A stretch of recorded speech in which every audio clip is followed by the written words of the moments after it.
I want to play the theme music for this episode. Okay, hold on one second. Here we go. When you get in trouble and you don't know right from wrong, give a little whistle. Give a little whistle. If you let the Indian government plant spies in your office, give a little whistle. If you have too many bots, you can come up with your own metric. MDAUs. MDAUs.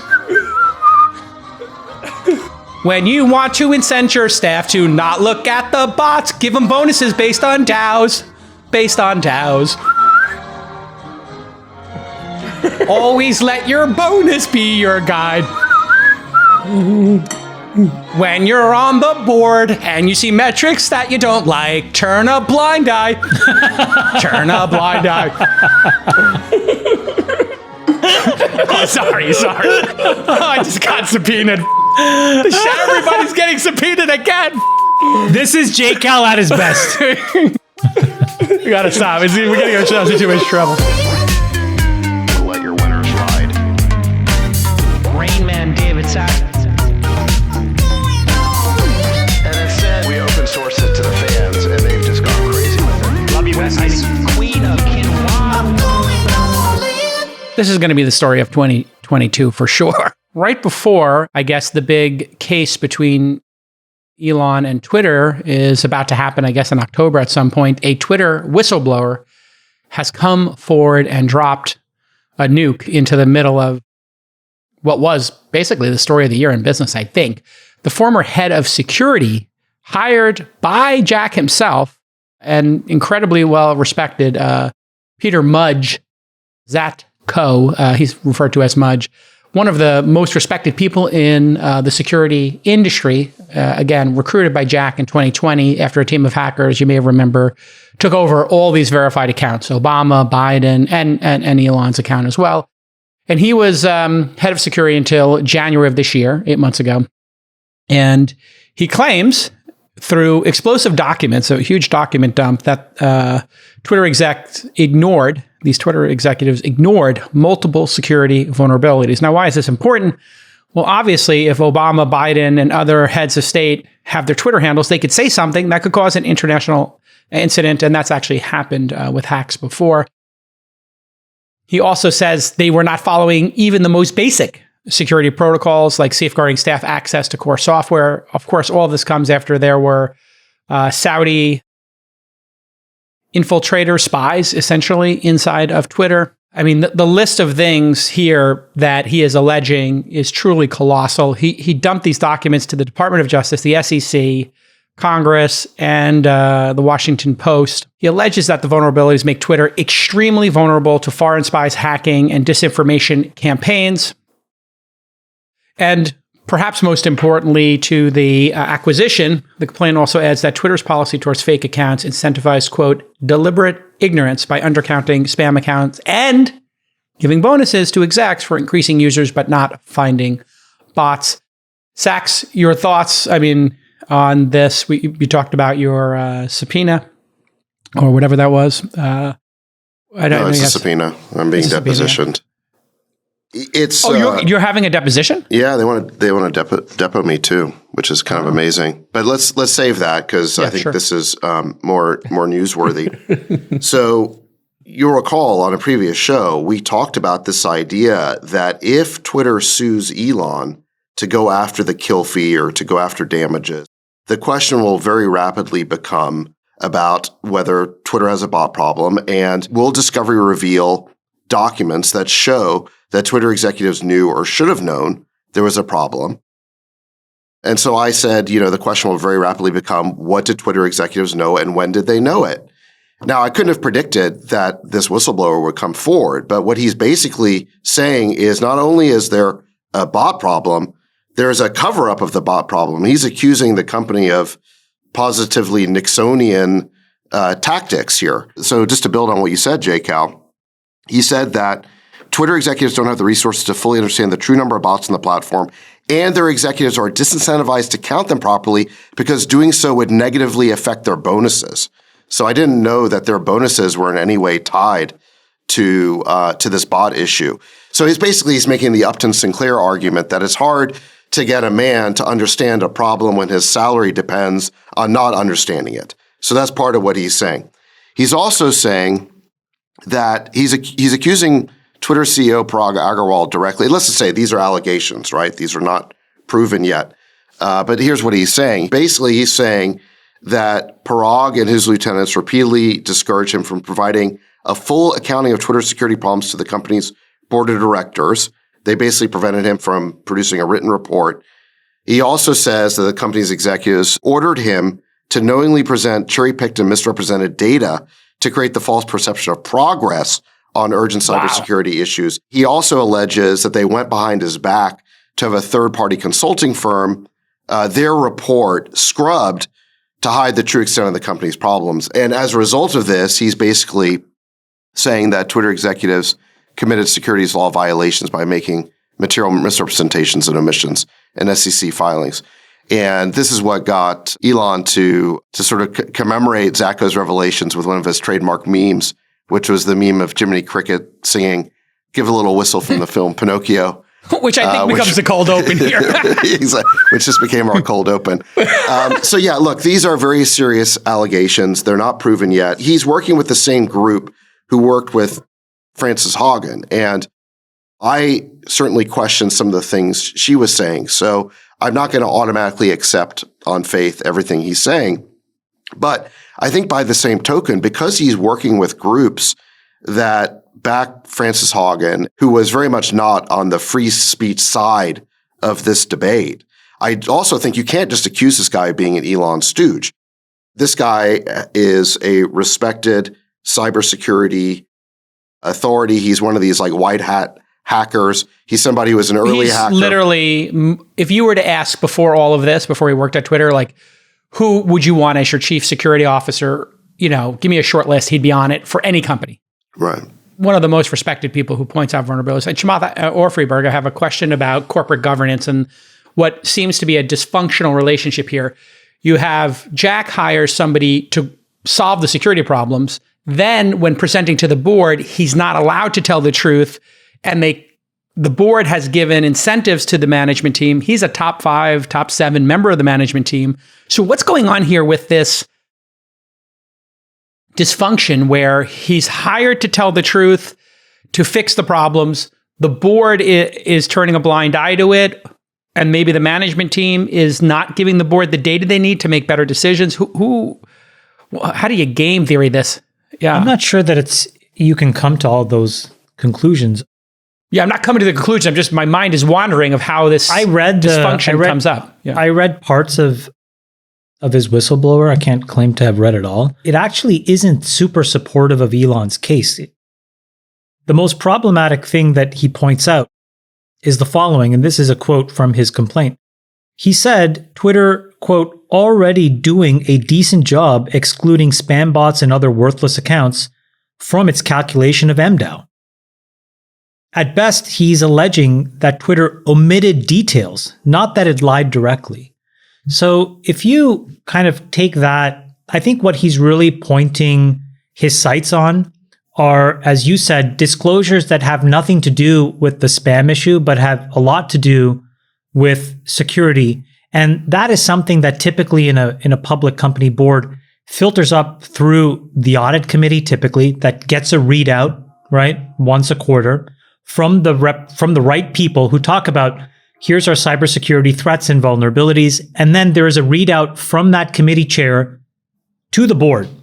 And then those are noted in your quarterly reports that the secretary writes down. So I think part of why this guy may not have had the audience is it was also written that he was a pretty terrible manager, and there were hundreds of people in his organization who were just kind of running here and there.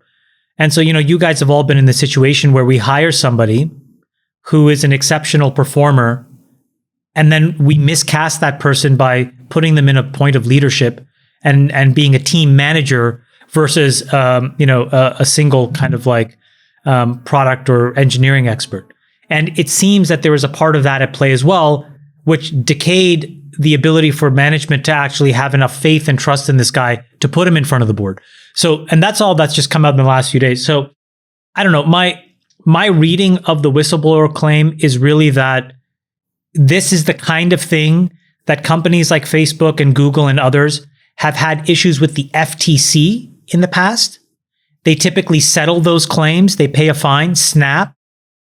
But those things take 3 to 5 years to play out. So I suspect that this body of content more leads to that outcome than is a smoking gun that really helps Elon. In fact, the fact that he's actually affirmatively stating that their calculation of MDAO is actually pretty decent actually hurts the claim that Elon is making. I don't know if I agree with that, actually. Okay, go ahead, Sax. So I agree with Chamath that the claims he's making are far broader than the bot issue, and far broader than the issues that Elon's raised. So I agree with you about that, Chamath. However, I don't agree that what he's saying isn't specifically helpful to Elon's case. So what he said is, so this is from a CNN business article, he said, Zacco's disclosure argues that by reporting bots only as a percentage of MDAO, rather than as a percentage of total number of accounts on the platform, Twitter obscures the true scale of fake and spam accounts on the service, a move Zacco alleges is deliberately misleading. And then CNN So wait, what you're saying here, Sax, just to do the math, the denominator matters here. If the denominator was all accounts, the percentage of bots would be much higher. If the denominator is monthly MDAOs, whatever they created, it would be a much lower denominator and the percentage would change. I think is what I'm just reporting what CNN is reporting in terms of what Zacco's alleging. I just want to get it out on the table. CNN broke the story along with one other news source. Washington Post. Washington Post, yeah. Basically what happened is this guy got fired in January and started working with these whistleblower lawyers. They put together a big report, and then that report got leaked to the Washington Post and CNN, as well as people on Capitol Hill. So that's kind of what happened here. So CNN goes on to say, Zacco says he began asking about the prevalence of bot accounts on Twitter in early 2021 and was told by Twitter's head of site integrity that the company didn't know how many total bots are on its platform. He alleges that he came away from conversations with the integrity team with the understanding that the company had, quote, no appetite to properly measure the prevalence of bots, end quote, in part because if the true number became public, it could harm the company's value and image. So this is, again, the Upton Sinclair problem that they're then at a minimum, David, you have to agree, this guy is basically speaking on both sides of his mouth. I mean, these are both direct quotes from his complaint. So his complaint at best is very confusing and a little schizophrenic.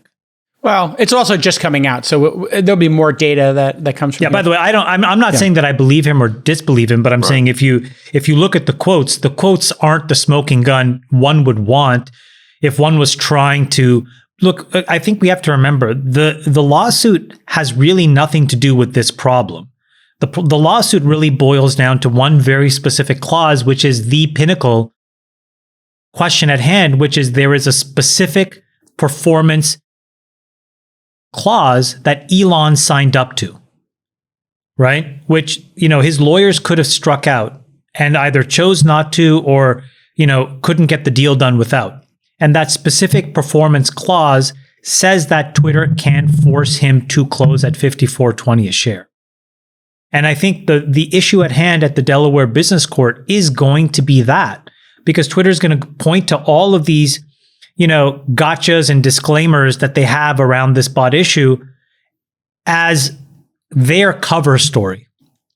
And I think that really, this kind of, again, builds more and more momentum in my mind that the most likely outcome here is a settlement where you have to pay the economic difference between where the stock is now and $54.20, which is more than $1 billion, or you close at some number below $54.20 a share. And I think that is like, if you had to be a betting person, that's probably, and if you look at the way the stock is traded, and if you also look at the way the options market trades, that's what people are assuming, that there's a $7 to $10 billion swing. And if you impute that into the stock price, you kind of get into the $51 a share kind of an acquisition price. Again, I'm not saying that is right or should be right. That's just sort of what the market says. Friedberg, what's your take on this? Do you find this person credible, highly credible, and how damaging do you think this is to Twitter, independent of the deal to sell the company? I think there's two tests. One is the materiality of what they've reported. So, and really that comes down to just the MDAO reported numbers. So if there really is some knowing misstatement based on what he's saying, that's an issue. The other one is the duty of care responsibility of the board, meaning did the information that he's providing actually find its way to the board? If it was blocked by management, it's a judgment call on, whether or not management was trying to deceive or whether they were trying to investigate and identify more. If the information was brought to the board and the board did not act, then there's an issue with the boards meeting their duty of care responsibility as fiduciaries of the company.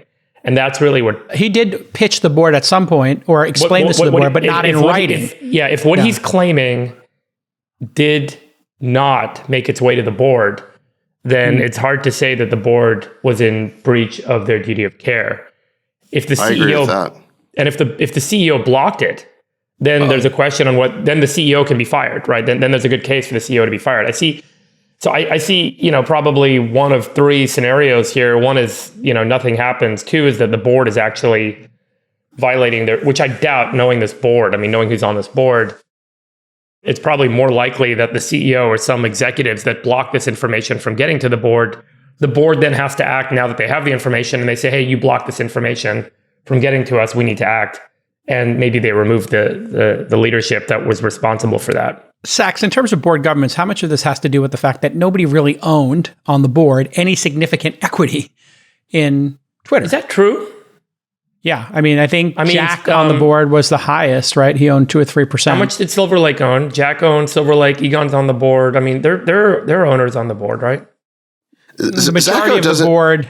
Yeah, we're low. To be clear, Zacco doesn't seem to be pointing his finger at the board. In fact, quite the contrary. He's saying he wasn't allowed to present to the board in the amount of detail that he wanted in written form like he wanted. So in a way, he seems to be exonerating the board. He is pointing the finger at Twitter executives. And the timeline here is instructive. Basically, what happened is he was hired by Jack Dorsey back when Jack was CEO. This is in... I think, November of 2020. And at that time, Jack had Zacco report directly to him. He actually took responsibility away from these issues, away from Parag, who was running engineering, gave it to Zacco. Zacco reported directly to him. Now, fast forward about a year later, and Jack steps down, Parag becomes CEO, and then 2 months later, Parag fires Zacco. And it's in that time period, that couple of months, where Zacco alleges that he's prevented from providing a written report to the board, that Twitter executives instruct him to cherry pick, that they basically try to amend this third-party consulting firm's report in order to make the situation look better, in order to hide the extent of the company's problems. So I think the allegations, as far as they go, are mainly a problem for Twitter executives. And look, I don't know the truth of these things. They're just allegations. I think this guy is a respected sort of white hat hacker in the cyber community. At the same time, I don't know, maybe he is a bad manager, or maybe there are other reasons for removing him. Could be a bad manager and could be telling the truth, right? Yeah, and you can't ignore the fact that under whistleblower laws, if Twitter gets fined as a result of these allegations, he could get 30%. So listen, we don't know the truth of it. However, I do think that this whole thing is a windfall for Elon's case, because it does seem to provide substantiation for Elon's assertion that there's a bot problem at Twitter. Now, and a cover-up about it. Exactly. Yes. And a cover-up that would basically potentially invalidate the company's SEC disclosures on the subject. Yeah, it's now, explosive. there's a question of law and a question of fact with regard to Elon's case. So in other words, at the end of the day, what they're going to be litigating in Delaware is a contract dispute. Is Elon contractually required to close? And Elon's assertion is, I'm not, because of this bot issue. So there's a question of law where if everything Elon says about the bots is true, is he required to close? And I don't know what the legal ramifications of that are. But I think with respect to the question of fact, which is Elon right about the bot issue? There's no question that this is a bombshell that can only help his case. By the way, to your point, the stock was kind of pricing in a 70% likelihood of this thing closing if you looked at just how all this stuff was trading. And it went down to 60% once that whistleblower report came out and people had a chance to digest it. So to your point, it definitely moved the goalposts a little bit toward in Elon's favor. There is an important thing to point out here, which Sachs just touched on. There is a whistleblower program that was created in 2012 and by the SEC as part of Dodd-Frank, I believe, or in part of the evolution of Dodd-Frank. And they've given out now over $1 billion in whistleblower awards. These awards come out of the SEC fine. So you often wonder, like, hey, they give this huge SEC fine. Who got it? Well, it turns out whistleblowers now are massively incented because if you're a whistleblower, it's a career-ending, potentially. Jason, you're not saying the other part, which is when you go to these organizations to now help develop a whistleblower lawsuit, what has actually happened is you're not whistleblowing moral or ethical breaches. You're whistleblowing things that can come back to an issue that the SEC and the FTC can make an issue of because that's where the financial fines come and that's where the remuneration and motivation. So for example, like you could have a company that's illegally, killing dogs. Horrible. But the whistleblower claim will be about, their disclosures in a 10K. Of how many dogs they killed to the SEC. Right. In this case, what did they tell and that's why he gave this to the SEC DOJ. The other interesting wrinkle here, and by the way, there's been the whistleblower program, I did a bunch of reading on it this week. They also don't disclose who the whistleblowers are. So this isn't a case where you have to come out like Francis did or Mudge did. A lot of these awards are being given quietly. So there's been 2 rewards over $100 million, and they don't say what the award was based on. Who the whistleblower is or who the company is. They've been doing this in a very stealthy way, and it seems to be highly effective. The big difference, I think, with Francis compared to this one is Francis is just a PM, who was not a top 5 or 10 employee, not even close to that. This is a top 5, top 7 employee who had access to the board and was giving reports to the board, at least orally. The final point on this, I would like to get everybody's commentary on. If it is true that they essentially Twitter was forced by the Indian government to put a government agent on the payroll. I think agent means spy. How explosive is that? And then how many other countries? That to me is the most important thing that is not getting nearly enough coverage. It's like you had a government come to a company that's based in America, and it's not the United States government that did it, and basically said, we need you to place an agent of our intelligence services inside of your company. And it seems like they were like, okay, where do you want them to sit? Now, Sachs, if that's true, I wonder if they would be required to tell the CIA and our government that their arm's being twisted. Like, this seems unprecedented to me. And if they didn't... Well, I think this is all alleged. So, but if true, Sachs, what? I think but Jason, you should also ask the next one, which is if they did it to Twitter, which is kind of small, what about the big honeypots of users? Google, Google, Facebook, TikTok, Snap, and what about countries outside of just India? What about Saudi Arabia? The United States? No, I mean, what about the United States?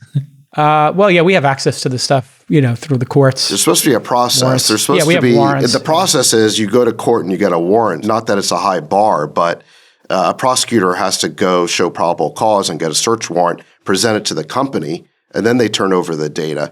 This, you're right. It's explosive in the sense that what they're saying is that these government agents, this is what Zacco says according to Time magazine, the purported agents had direct, unsupervised access to internal information.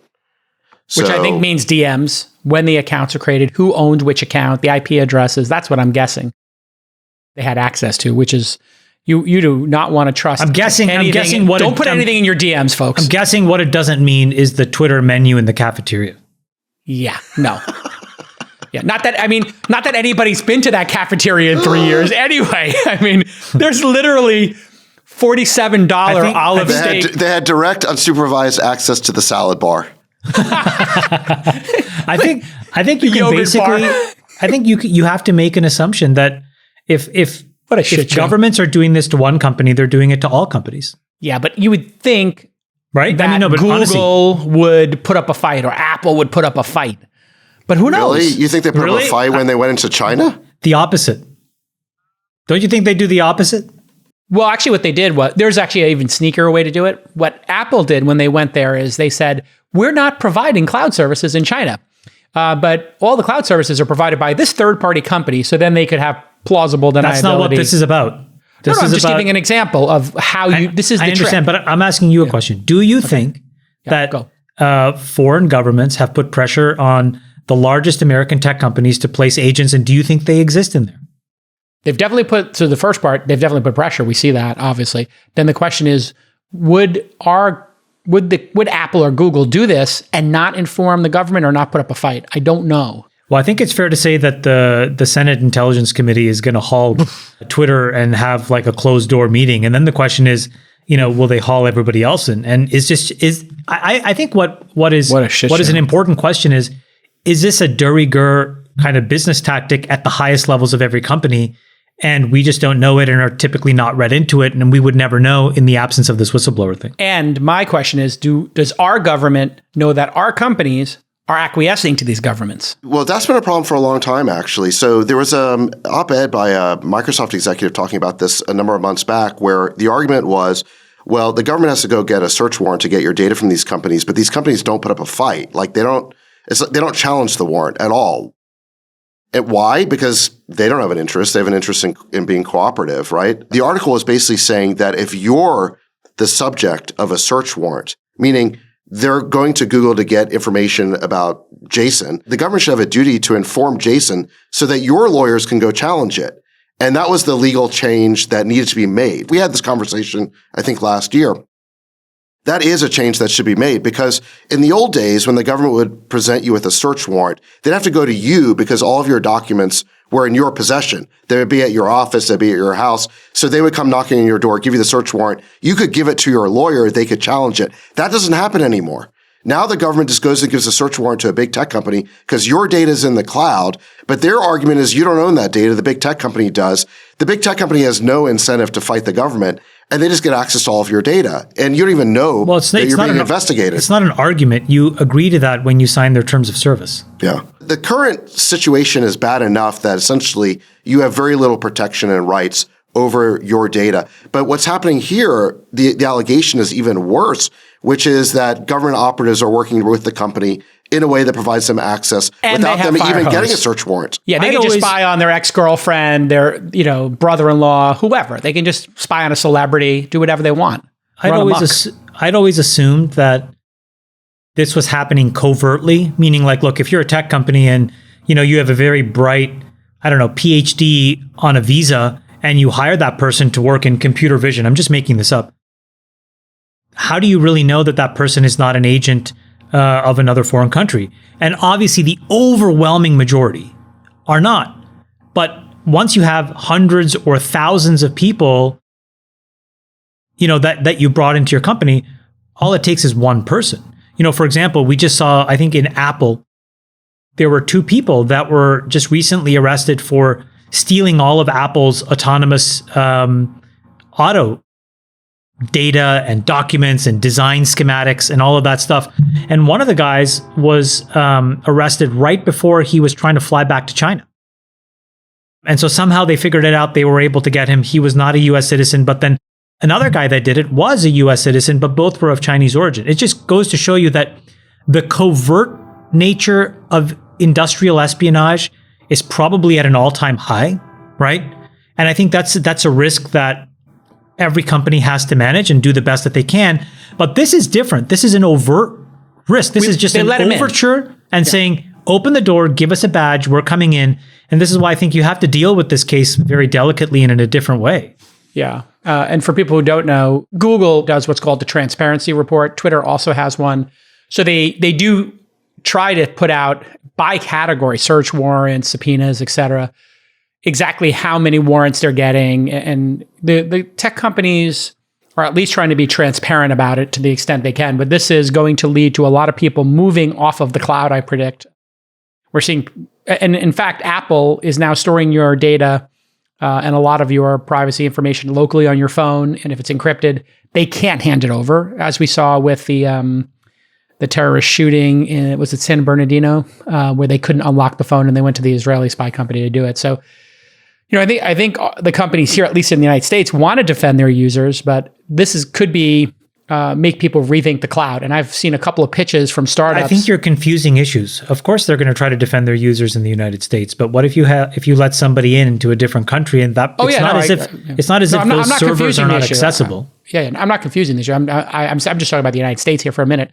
I do think you're going to see people buy mini servers to put or rent their own cloud services that are encrypted and impossible to unlock. And so look for that trend to come, or more companies to encrypt it and say, we don't have the keys, Chamath.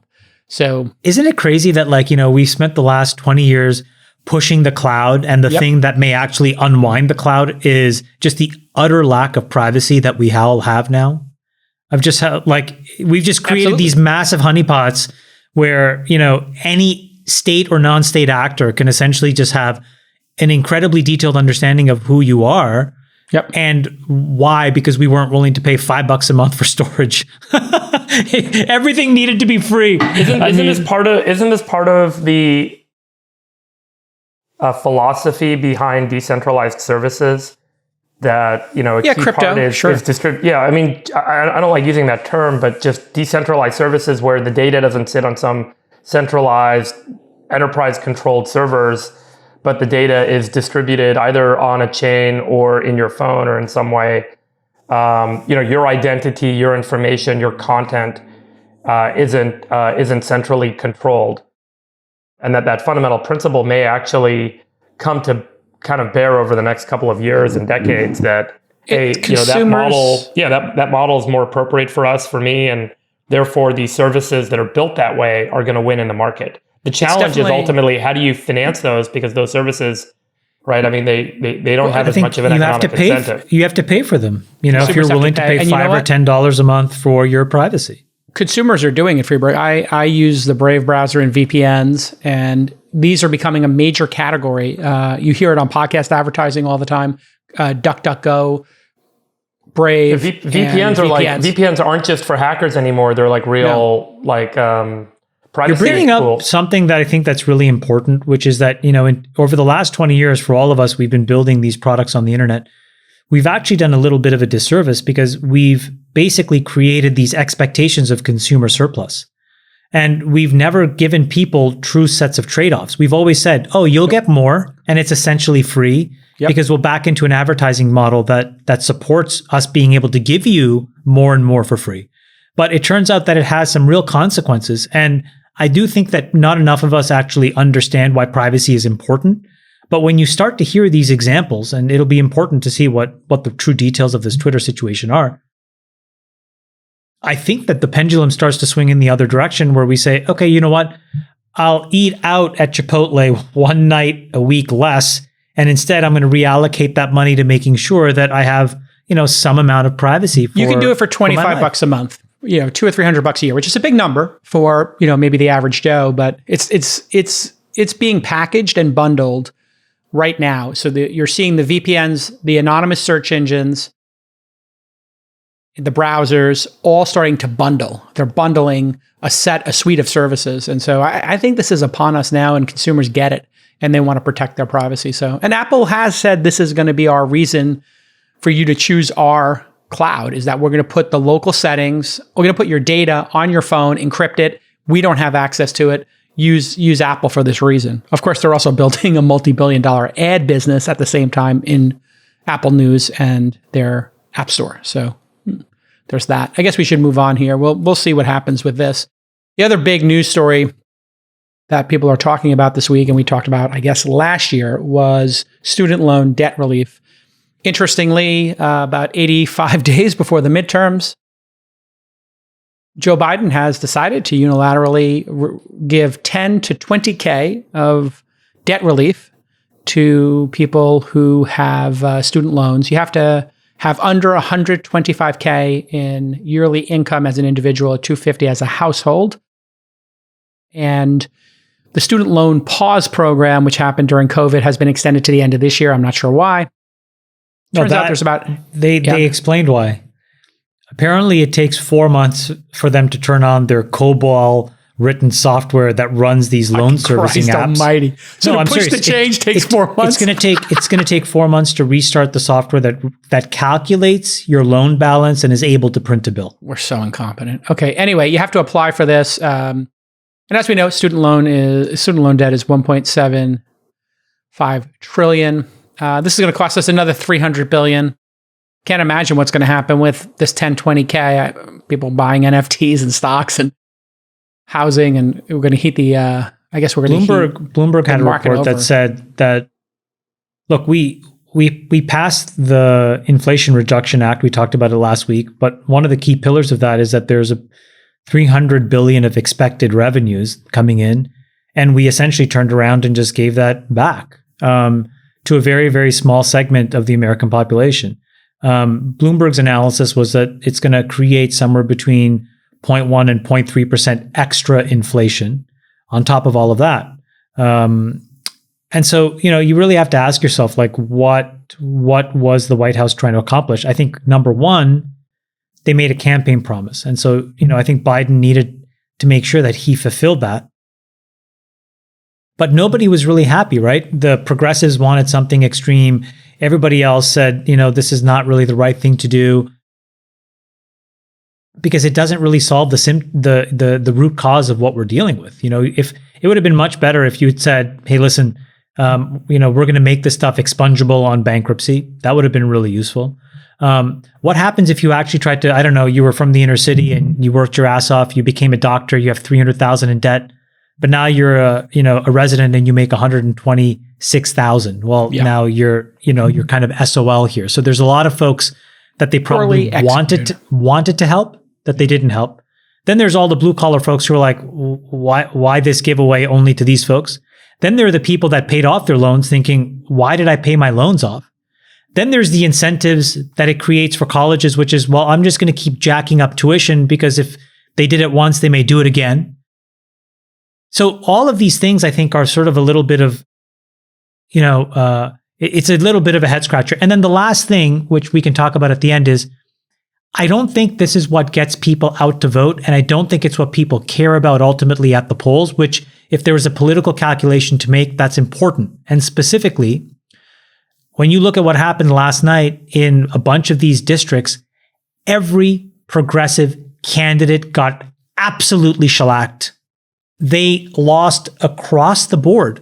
And so the progressive talking points around this stuff, fundamentally, when push comes to shove, doesn't work for Democratic voters. And then second is there was a really hotly contested seat, which was a Democrat versus a Republican. I think it's Pat Ryan versus this guy, Mark Molinaro, the Republican. He was leading the entire way, and then this guy won 51-49, and this is a very centrist down the middle Dem. So all the signs are like, this may not have been the smartest thing to do, but I don't think Joe Biden had a choice because he made the promise and he had to live up to it. Freeberg, is this a fair thing to do, a smart thing to do, a cynical thing to do to buy votes? Where do you fall down on this issue? This is absolutely moronic.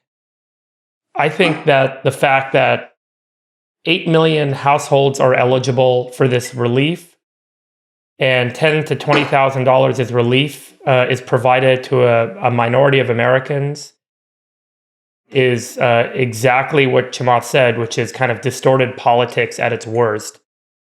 This is a $300 billion bill to the U.S. taxpayer.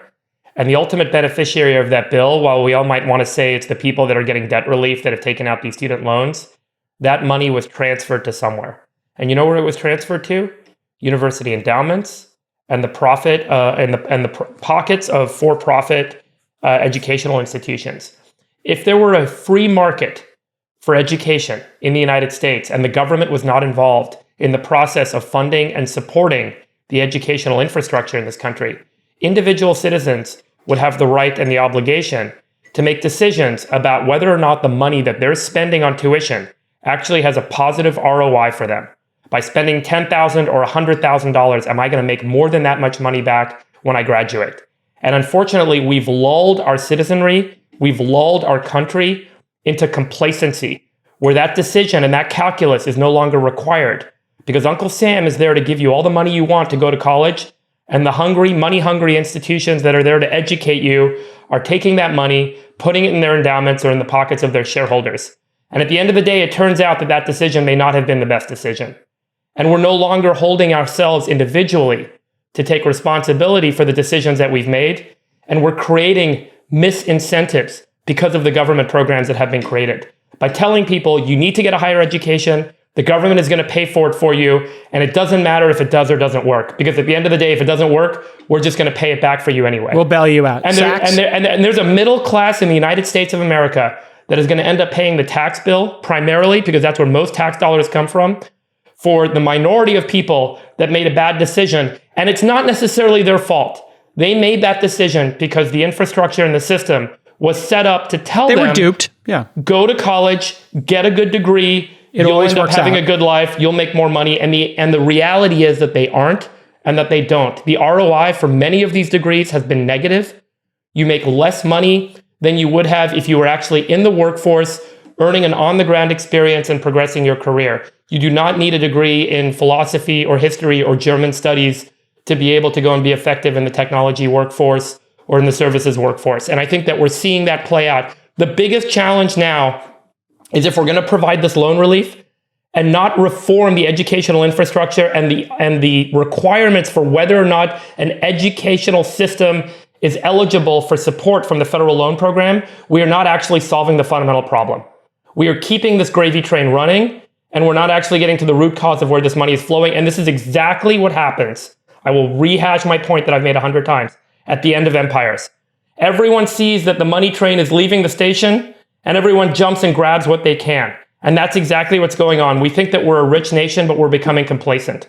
And this is unfortunate, and it's a really sad sign. I think we need to fix this educational infrastructure. We need to make eligibility requirements for whether or not loans are actually going to have a positive ROI for students. And then individuals ultimately need to be educated on that and held accountable to whether or not they're making the right decisions for themselves.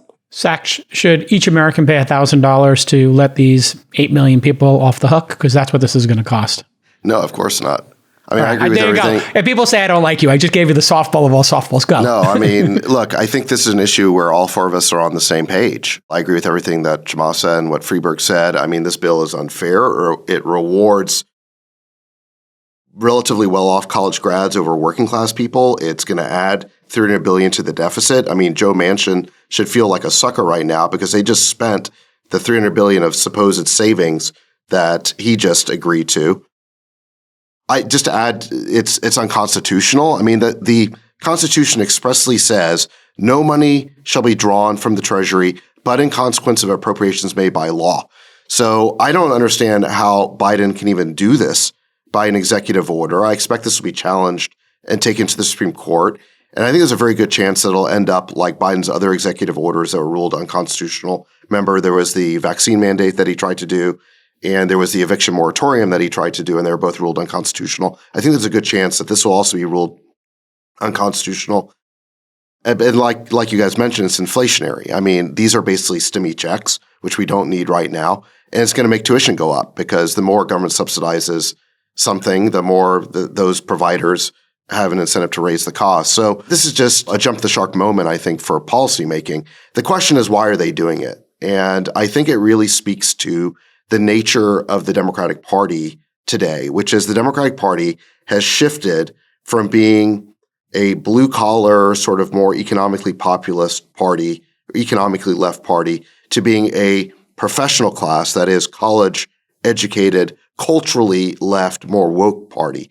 And this is the ultimate example of that, where the Democratic Party is basically passing this payoff and giveaway to their sort of woke college graduates at the expense of their blue-collar the blue-collar part of their coalition.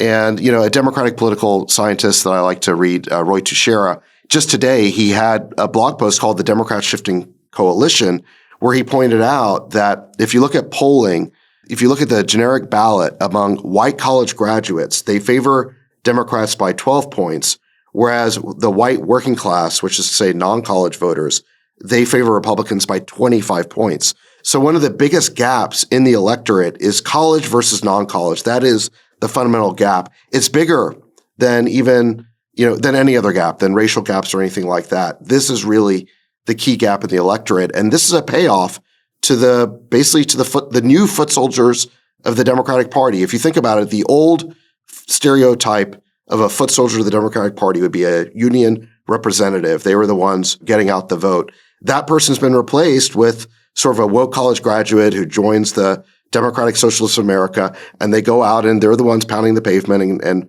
doing the ballot harvesting. So there's been a real change in what this party is about, and I think that's the explanation for why they're passing this really horrible piece of legislation. Chamath, and then we'll go to you, Freeberg. The MFAs from Sarah Lawrence College have taken over the Democratic Party. Yeah. Right. Well, let me ask you guys a question. Yeah. When you guys graduated, everyone went to undergrad. Chamath, you went to undergrad in Canada, right? I have no grad degree. Right. But when you guys graduated college, what do you think the ratio 80-20, 90-10, 50-50, 0-100 was the first 2 years of experience you guys had in the workforce versus the education and knowledge you garnered in college? How important was 90% workforce. 90% workforce. First, I went to school at night, so I was working while I was at school. Right. I would say night school. 100 and 0. I went to school, University of Waterloo, that has a program called co-op where you have to alternate school and work. It takes an extra year to graduate, but you end up getting 24 months of full-time work experience. So it was the same. And you graduate with a lot less debt. I graduated with half the debt I would have otherwise. Zach, I mean, do you feel the same? I mean, you went and got a law degree. That's different. Yeah. I mean, look, I think that it used to be the case that people would go get these degrees and they would take out these loans because there was a perceived ROI of getting this education. And I think one of the deeper issues we have today is it's very unclear what the ROI is. I mean, what is the return on getting a degree in, social studies or art history or frankly some woke studies at one of these prestigious universities? Their graduates go out and they're not especially qualified for a higher paying job. And actually, I think one of the really revealing parts of this executive order is not just the debt forgiveness part. We haven't really touched on. There's another provision that caps repayment levels. So basically it says that the monthly payments on undergraduate loans will be limited to 5% of monthly income. Now, Who is that the payoff to? That is the payoff to the art history major from Amherst who ends up being a barista at Starbucks, or the Democratic political operative who works for the DSA gathering votes. I mean, that is who this is a payoff to. Or the well, RNC, let me give the counter argument to you, Saxon. I want to hear your response to this. So the counter argument is, hey, listen, the airlines got bailed out for $1 trillion, cumulatively. 2008 financial crisis, $700 billion or something to that number. I'm going to respond to this. There is a caveat to that, which is we actually made money on that bailout. I'm going to respond to this, yeah. Okay, great. And then number three, hold on. And number three, me too. Airlines, banks, and then the Trump tax break, $1.5 billion. So why can't a bunch of students get but $300 billion? That is the counter argument. Everybody, we don't complain when the rich people get bailouts and the rich corporations and airlines do, but now we're suddenly complaining about this little pittance here. What's your best response to that, Freeberg? Well, I'm not saying that's my position, Larry by the way. Summers, former Treasury Secretary of the United States, had a tweet storm about this, and he said, the student loan issue arouses passion. Here are some observations and some responses. There is no analogy with bank bailouts. Student loans are grants that cost the government money. The bank bailouts were loans at premium interest in which the government actually turned a profit. And it's important to think about all government services being infrastructure funding, where you are funding some underlying tubing or mechanism that allows society and the economy to progress versus making up for the dollar mistakes or decisions that were made in the past. I also have issues, not just with this, but with the issues of people buying homes in coastal cities, that they get bailed out at the price of that home at the fair market price when a hurricane hits, because they paid a premium taking on the risk of a hurricane or a flooding event hitting their home. Why should the US government and the US taxpayer come in and say, you know what, I'm going to reimburse you for the full value of your home, which frankly should have been 50% of what you paid for it because it's sitting on a coastline. And that's a big problem that we generally have, is we try and use the government as a system for providing bailouts to make up for past investment mistakes made by individuals and businesses. And I think that there's a very clear distinction that you can make when you decide whether or not and we use the term bailout anytime we're spending money. But the reality is, if you're making an investment that has some payoff for economic growth and for people and for this country to progress in some measurable way, that is a good way to assess whether or not that is a reasonable investment, versus saying, you know what, I'm covering someone else's liability.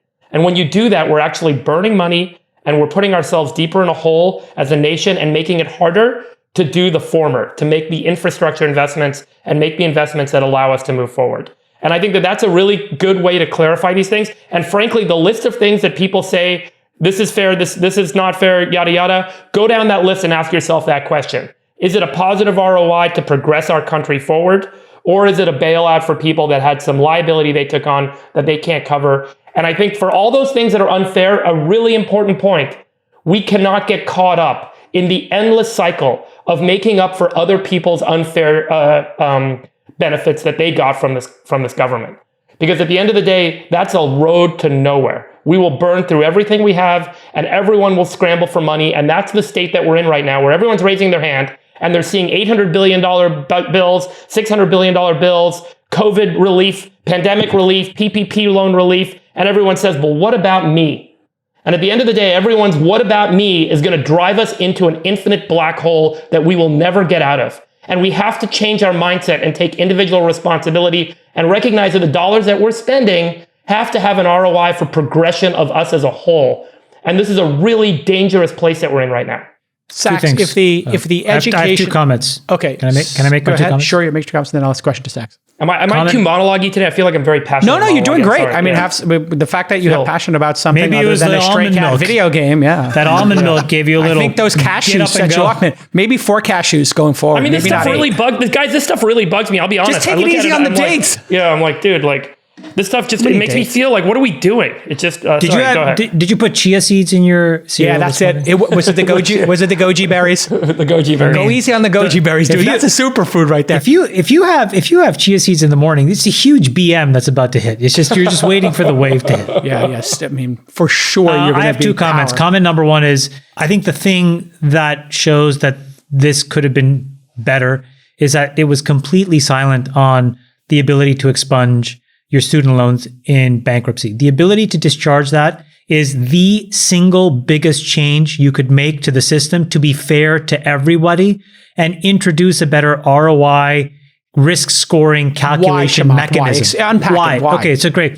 So this is in all we're in agreement, but go ahead, Chamath, explain it. Okay, in all debt markets, right? Whenever you lend money, there is an assumption of risk that you're taking, and that fits on a curve of highly likely to default, zero likelihood of default, and that manifests in a risk scoring, so a FICO score, but in the debt markets, right? And there's these companies that provide that, Moody's and S&P. They say, you're an investment grade debt. You're a AAA plus. You're a junk debt. So you're a triple B minus or whatever. And depending on where you are, you pay different rates. This is the same in car insurance. It's the same in home insurance. It's the same in health insurance. But in all of those cases, if you go upside down, you can declare bankruptcy and you can discharge those debts.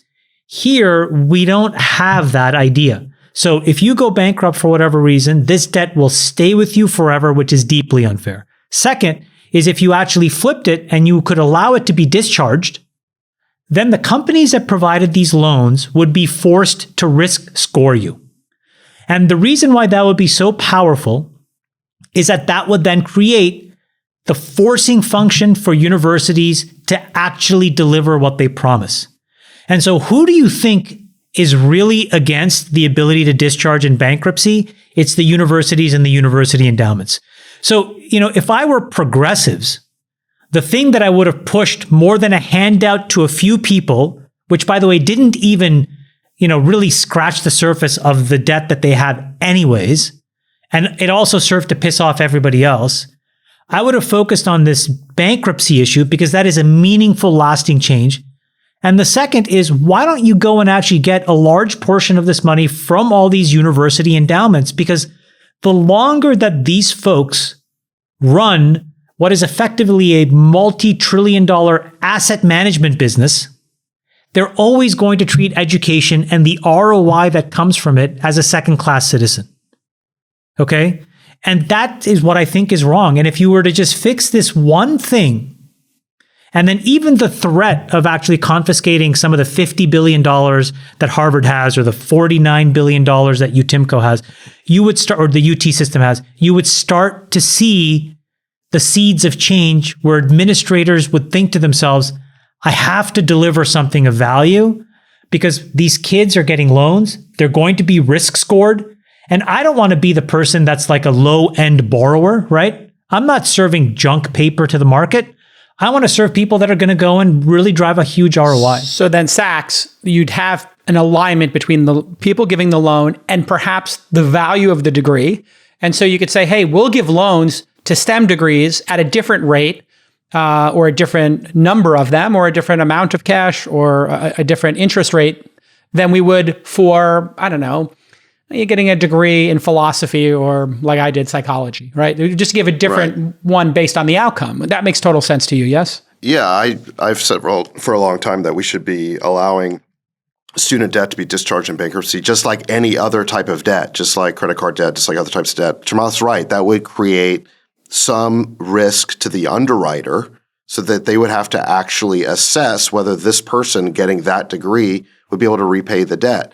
But you have to ask the question, is it a bug or a feature that they're trying to remove market forces? And I would argue that this is deliberate, that progressives in the Democratic Party don't want there to be accountability for what you learn in college. Why? Because as I mentioned, it's these colleges that are putting out the foot soldiers of the Democratic Party. I mean, listen, there's a 37-point gap in party preference just based on one variable, which is whether you are professional class or working class, meaning college degree or no college degree.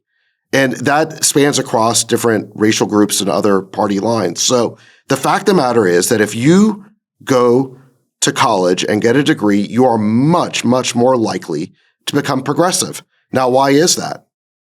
I think it's because a lot of these colleges have basically become re-education camps. I mean, these are the woke madrasas of cultural leftism. That is a great quote. Wow, a woke madrasa. It's kind of like Harvard has become like Al-Qaeda. Zach, who wrote that one for you? I see that. Yeah. In fairness, came up with that line. Yes. But look, these places are woke madrasas, and what do? They graduate these people. They graduate the new clerics of our woke theocracy. These people go on and then they go to become the enforcers. Hold on. They become suicide bombers. Yes. Listen, exactly right. No. It's not like violent like that. But listen, we look down on some of these theocratic societies and we don't realize how like them we are. I mean, look, these kids who graduate from these woke madrasas, they go off to become the speech police. I mean, they go enforce community moderation at social networks. They become the foot soldiers. All right, let me just make Hold on, can I make a final point? No, this is the best. J-Cal, let me say one thing. It's true, right? How else do you explain it? 37-point gap. Okay, So if you're the Democratic Party, listen, if you're the Democratic Party, which is run by woke progressive political operatives, why would you want to defund the factories that are brainwashing more young students to basically join your ranks? Okay, I want to say two things. One is, I think that the university and the college degree has been used as a heuristic for progression out of blue collar to white collar. It says if you get and J-Cal, I know you can speak to this because you come from a family that works blue collar, and you got a college degree. But I think there is this kind of assertion in the United States, and it has now become, one could argue, a meme that if you get a college degree, you're no longer blue collar, you're now white collar. And the reality is that the quality of that degree varies greatly based on where you go, the major, and the experience you get to accompany that degree. And as a result, you may not necessarily transfer from blue collar to white collar, but you have the degree, you say you're now white collar, and then you're working a blue collar job with $120,000 of debt. And so that heuristic isn't true.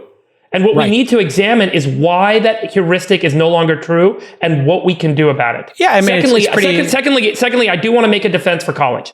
I think that there is a incredible benefit to broadening individuals' exposure to topics, research, and areas that they may not have naturally been interested in or that they will not necessarily get trained in. And there's an important role that educational infrastructure has in allowing us to be a more enlightened populace, meaning we can understand history, we can understand philosophy, we can understand the things that shaped our world and our livelihoods and what makes us who we are today. And we can understand the sciences and the maths that affect us so we can better understand the world and the people around us. So there is a role, but the real question is, how do you integrate that educational role into a technical training program or into a real world development program? Skills that basically make an educational system more than just a checkbox that doesn't actually do anything for you, but gives you that exposure accompanied by, and maybe that's the requirement with federal loans, is that there should be some skill or some workforce. I think the minute I don't want to lose the important breadth of exposure that college is meant to bring to people. Yes, and then that's valid. Go ahead, Chamath, and then I'll wrap up with my final comment. No, I was just going to say, I really think people do not understand how meaningful of a change it would be if you were able to discharge your student debt in bankruptcy. It is the most powerful market function we could create to make these universities more accountable. And I think if you guys look at my annual letter, I put a chart in there, but part of the problem that we have in these universities, these leading universities, is that these have become graveyards. Okay, there is a gerontocracy that runs these things with an iron fist. And as these folks have stayed in these jobs for enormous amounts of time now, 40, 50 plus years, the average person is in their mid to late 70s now who are the administrators of our leading institutions. They are focused on running up endowments, and they are focused on the power and the influence that comes with their position. So I implore anybody who has any ability to actually achieve this change, there should not be a single logical person that should not support the ability to discharge student debt in bankruptcy. And you will identify the insider establishment by those that try to stop you. You will expose them 100%. And I just want to put a closing thing here for the people listening who have young people making these decisions. When we all went to college as Gen Xers, college was $9,000, $10,000, $11,000 a year in tuition. And if you came out with 10 or 20K and you had an average job or a salary of double or triple that when you graduated, it seemed like a good deal. The ROI broke. Now, market forces are at work here. I just want to point out two of them. Number one, there is a website, Grow with Google, you can just look up right now. They're allowing people to get professional certificates, and this is free. And if you could pull up Grow with Google, they've identified 5 different paths to jobs. One of them is digital marketing and e-commerce. One's IT support, data analytics, project management, and UX design. They have essentially looked at what's needed in the world and aligned a 3 to 6 months online course for fucking free. That'll get you a job. And you, if you have executive function, the ability to sit down, shut up, and learn, can do this first before you make the decision to go $100,000 in debt and then get a $50,000 a year job. Here, these jobs average, 60, 70, 80K a year, and you can do it for free. The next piece that the private market is doing, you and I looked into this, Chamath, actually together, ISAs, income sharing agreements. We were lucky enough to invest in a company called Meritas. They are providing ISAs for a college, Colorado Mountain College, for nursing. What this means is they will give you your tuition for free. It's educate now, pay later. If you go to one of these colleges for nursing, you get educated and then you pay it back, and you're capped at paying back like 2 times whatever the loan is, 1.5, whatever the college decides. But they take the risk, as opposed to Harvard with $40 billion that takes no fucking risk. And so the free market, I think, can also solve this, but you have to sit down with your kids and say, let's have an ROI calculation. At 20K in debt, okay, fine, you got a philosophy degree. By the way, Sachs, final question for you. I posted this thing in the group chat, but what do you guys think about this, Republican tidal wave becoming a Republican ripple? That's what... it was an odd set of outcomes, don't you think? Yeah, no question. I mean, Biden has had a good run over the last few weeks. I'm sorry, my audio cut out one more time, Sachs. Can you say it again? I'll say it again. The Cook Political Report says that the red wave looks more like a red ripple. No, I think it's right. Well, look, I think a couple of things happened. So first, Biden has got some wins legislatively. I don't think it's good policy. I don't think this executive order is good policy. I don't think the $750 billion of climate that pretends to be an Inflation Reduction Act, I don't think that's good policy. But nonetheless, he has delivered some goodies for his base, for his donors. And that has basically ameliorated the story in the press that Democrats are in disarray. So you're not hearing that. In addition, I think Biden's got two things going for him, Dobbs and jobs. I mean, Dobbs, there's no question, Dobbs has helped the Democrats quite a bit. It certainly has motivated their base. And then the jobs report has been strong. Look, I think overall, the economic data is mixed. Real wages are not keeping up with inflation, but jobs have so far been strong. So yeah, there's no question that Democrats are in a materially better position than they were in June when it looked like a tsunami. That being said, the election's still 10 weeks away, and I think we'll have to see what happens. And I think the economy is still in a pretty fragile state. So 10 weeks is still a long time. But yes, you're right. For where things are looking right now, things are a lot better for Biden. And by the way, I do think the Republicans have some issues with candidate quality. And so there's a couple of races that, should have been more slam dunks that are not. But what was the first word you used there? You said Dobbs and jobs. What was the first word? Dobbs and jobs. Abortion. The Dobbs case, yeah. Got it. Okay. I just didn't hear it perfectly. Weren't a lot of these wins for Biden bipartisan? Well, no, the Inflation Reduction Act was passed on straight party lines. This college loan forgiveness is something they can't even get through the Senate. It's being done as an executive order. The things that were bipartisan, the things that were bipartisan, there was that CHIPS Act where they got some votes. That's great. And then there was the guns bill. So, look, he did get some bipartisan wins. There's no question about it. I think the Republicans got hoodwinked. Basically, the Republicans foolishly went along with infrastructure and with the CHIPS Act. They should have forced Biden to use up reconciliation on one of those bills, and then they wouldn't have been able to get through the $750 billion Inflation Reduction Act. So Republicans, as much of a master strategist as McConnell is reputed to be, they really got snowed on this one. If it's possible for somebody to masturbate themselves from the inside out, Jason's doing it right now. No. I'm masturbate. There's a reason why we do this from the chest up. Okay. I think what's likely to happen in November is still that the Republicans win one of the chambers, probably the House. I think the Senate is still up for grabs. I don't think it's over. I think that'll be important because Biden won't be able to pass some of this legislation that's, I think, destructive from a deficit standpoint, from an economic standpoint. And we've talked about on this pod, I don't think you guys are too excited about most of the legislation he's passing. So quite frankly, I'm just hoping for gridlock. I'd like to get back to a situation of gridlock. Less spending would be certainly great at this point. I mean, we're trying to fight inflation here while we keep spending money over here. It's challenging, yeah. If you want to get back to fiscal responsibility, you got to vote for gridlock.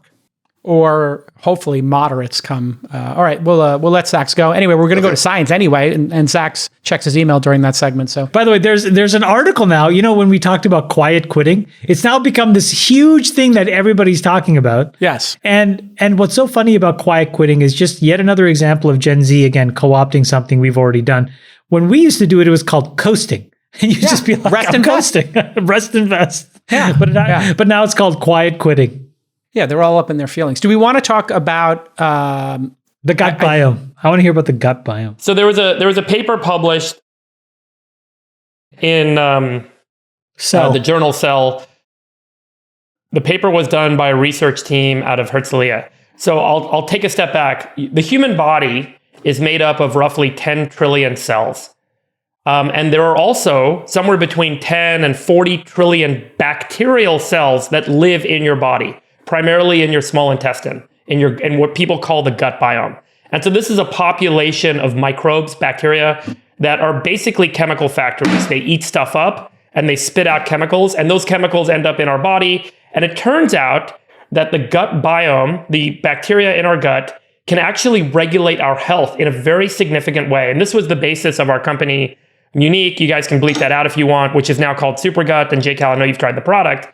Which was Supergut is awesome. Thank you. You sent me. I bought Munich. That helped me with my weight loss, and then I just got Supergut bars, which are delicious. The principle of that business is that there is a known product, a molecule, amylose, that you can feed the gut biome. It doesn't get absorbed by the human body. It sits in the gut biome, and the bacteria in your gut, certain types of bacteria will eat it. Their population will grow, and other population of bad bacteria will shrink. And the good bacteria release chemicals called short-chain fatty acids that go into your blood and reduce your blood sugar and have a profound effect on your metabolism. And there are also known gut bacteria that can regulate your sleep, your mood, your anxiety, your energy levels, and your glycemic control, the control of blood sugar. So it's an incredibly. Are you telling me that Cialis is a natural compound? Is it bacteria? Look, wait, are you saying we have to cancel our Cialis prescriptions? Oh no! Yeah. So guys, there's a known principle that's really deeply studied now in neurology, in neuroscience, called the gut-brain axis. That you can actually profoundly affect disease and the condition of the brain and neuro conditions by changing the gut biome. And so this is something that's just being studied. The reason it's all coming to light in the last few years is because of the cost of DNA sequencing. It used to be very, very expensive to sequence the DNA from your gut biome, which you do by looking at your poop and then looking at all the DNA that's in the poop, and that tells you what your gut biome, what bacteria in your gut. That used to cost $1,000. Now it costs $5. And so in the last couple of years, there's this absolute explosion in research into the gut microbiome, and more importantly, how the gut microbiome affects human health. So this particular paper looked at the effect that eating artificial sweeteners had on the gut biome and on human health. And so what these researchers did is they took 120 people, they gave them nothing or gave them sugar or gave them saccharin or sucralose or aspartame or stevia, the 4 most popular artificial sweeteners. And then they looked at how their gut biome changed. And importantly, they looked at how their glycemic control or ability to control blood glucose changed. Blood glucose, as you guys may recall, you always have glucose in your blood. The more, if you have over, a level of 100, and it persists, you can actually have really bad health effects, and it causes high A1C over time, which is diabetes. And so high, and it stores more fat when you're spiking, and so you get fatter. When you have high blood glucose, it's actually damaging to organs, it's damaging to cells, and over time, it can cause very significant deleterious effects to the human body. That's what the disease of diabetes is and does. It's about high blood sugar, blood glucose. So what these guys did is they gave people saccharin, sucralose, aspartame, and stevia, and then measured their blood glucose and their ability to convert sugar in the blood and absorb it and use it. And that's called glycemic control. The way you guys have probably done this in the doctor, you take a glycemic control test, you drink a bunch of sugar water, and they measure your blood sugar every couple of minutes, and then they show the curve on how effectively your body can metabolize that glucose. And if it cannot metabolize that glucose well, you have bad glycemic control, and ultimately that is diabetes. And what they found was that if you eat saccharin and sucralose, which we always assumed were better than sugar, they actually adversely affect your ability to control blood glucose. Saccharin and sucralose in particular drive up your blood glucose and makes it harder for your body to metabolize glucose out of your blood. Aspartame and stevia were relatively benign. Oh, really? Because that's what's in Coke Zero. That's what I drink. There you go. Aspartame. And so that was kind of the realization. And then they went deep and they actually analyzed the microbiome, and they showed that there were profound differences in how these compounds affected the microbiome. It turns out that sucralose, for example, is more likely not being absorbed by your intestines. So it's sitting in the intestinal walls, and the bad bacteria are eating it, and the good bacteria that are supposed to be making short-chain fatty acids and all these chemicals that regulate blood sugar have a lower population. And so we actually see a profoundly negative effect from eating certain compounds. Have you shipped your poop to test these? Like you have to... Yeah, we just did a clinical trial at Supergut, by the way, and we found, and we published it, so it's public. But wait, just the audience doesn't even know this stuff exists in all likelihood. You basically take a poop and you put it in a vial and you send it, and they analyze your poop. I don't mean to be graphic here, but have you done this before? How does this work? Yeah, I do it every day. I've done it. Yeah, and I think it's look, here's the issue, Jason. I want to say two things that I think are really important to say. Number one is we know very little about what bacteria do what in your gut.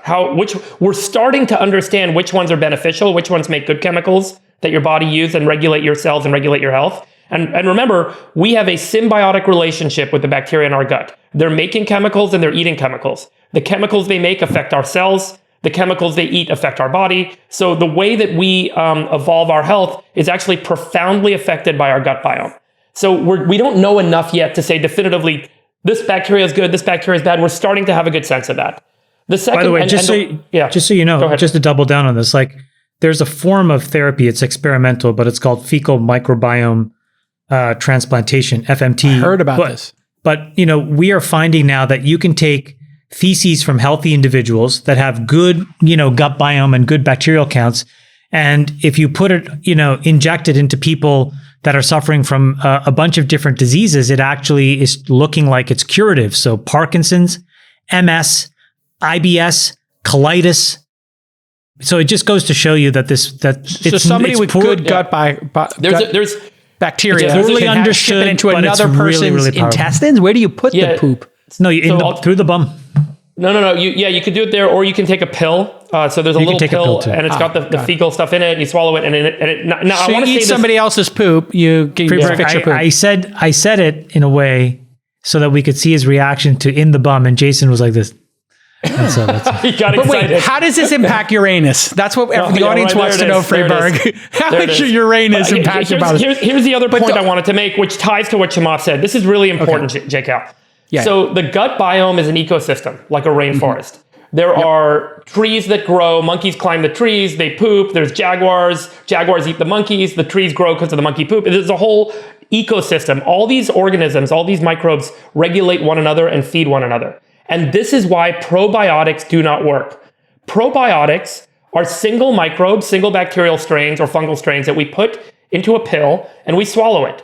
And just because that microbe happens to have some beneficial effect, on its own in a petri dish, it does not survive in your gut biome, because it's like putting a house cat in a rainforest. The jaguar will eat the house cat. The house cat has nothing to eat, etc. It doesn't inoculate. Inoculate means that it survives, thrives, and the population grows. So when we take probiotics, it's just passing right through our gut. It doesn't stay there and doesn't change anything.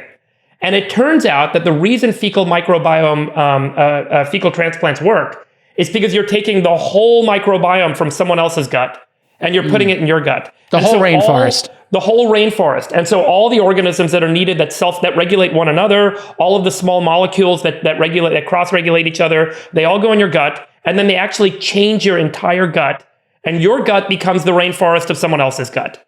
And so if someone else has a healthy gut, meaning my anus can be your anus, Jason. Wait, there it is. So we put our anuses together and then a monkey goes between them? And then the rainforest is... Well, let me ask two questions. The FDA has not approved any of this yet. When will the FDA be approving these treatments, et cetera? There are a lot of clinical trials going on for fecal transplant. UCSF has a huge clinical trial for MS, as Chamath pointed out, right now, where they are actually doing fecal transplants on patients without MS into people with MS. And the early data of these sorts of treatments has indicated that there can be a very profound effect on the frequency of lesions appearing on the brain, which is one of the primary symptoms of MS.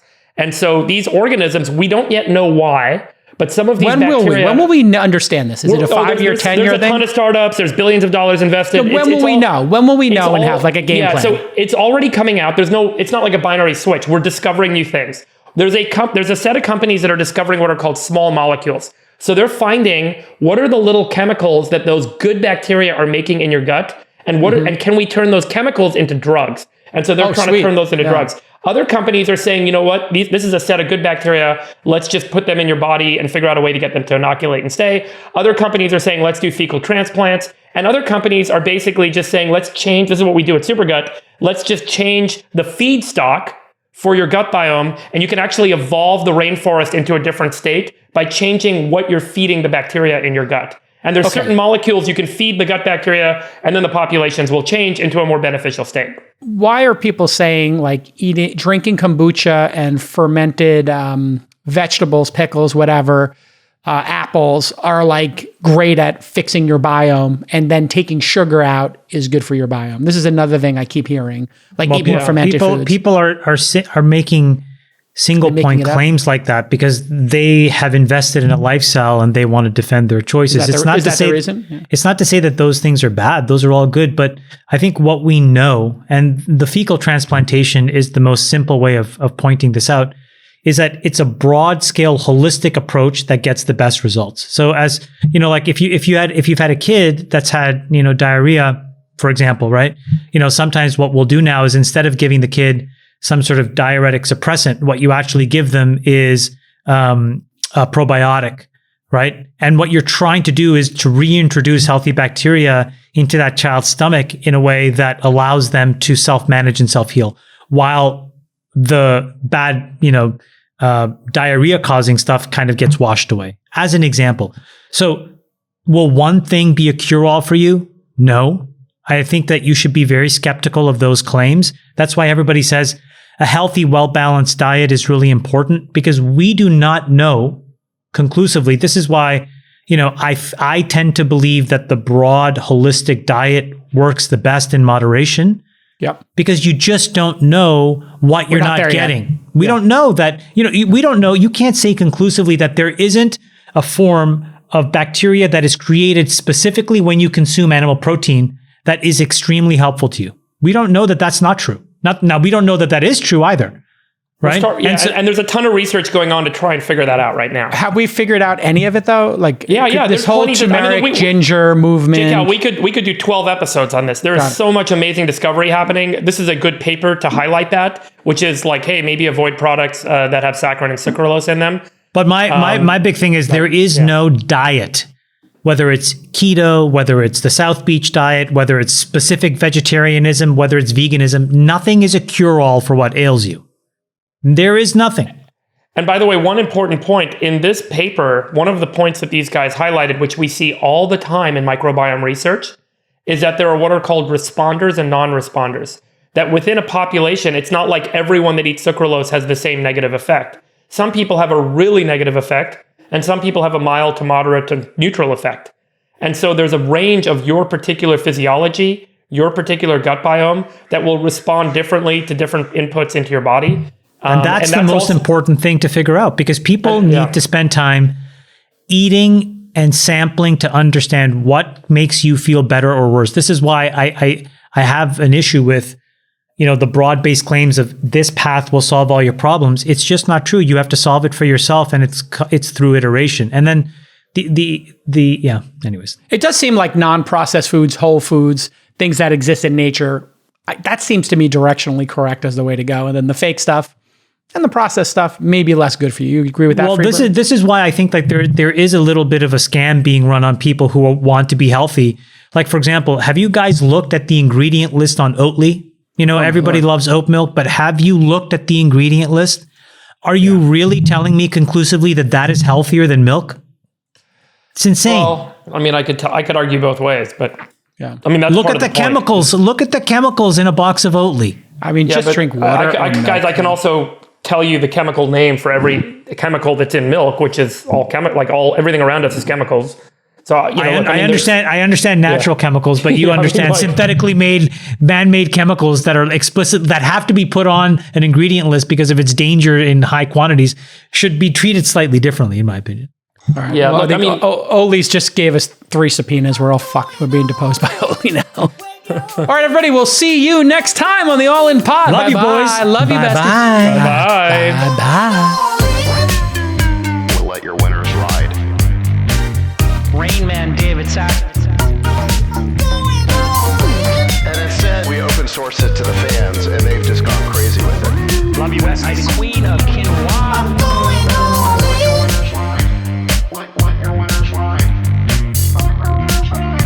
Besties are back. That's my dog taking a notice in your driveway. Oh, man. My haberdasher will meet me at Clinton. We should all just get a room and just have one big huge orgy, because they're all just useless. It's like this sexual tension that they just need to release somehow. Wet your feet. Wet your feet. We need to get merch. Besties are back. Going all in.